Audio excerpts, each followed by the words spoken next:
Hi friends, నేను మీ యశస్విని. సాహిత్య శ్రీమద్భగవద్గీత అత ప్రథమోధ్యాయ అర్జున విషాదయోగ 16వ శ్లోకం.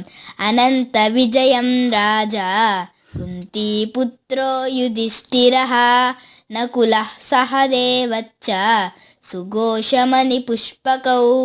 కుంతీపుత్ర, కుంతీదేవి యొక్క కుమారుడును, రాజైన యుధిష్ఠిరుడు.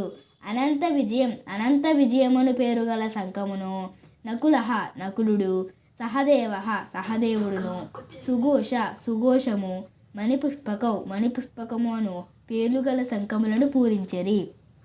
భావము: కుంతీపుత్రుడును రాజును అయిన యుధిష్ఠిరుడు అనంత విజయము అను శంఖములను, నకుల సహదేవులు సుఘోష మణిపుష్పకములను శంఖములను పూరించిరి. Please like and share.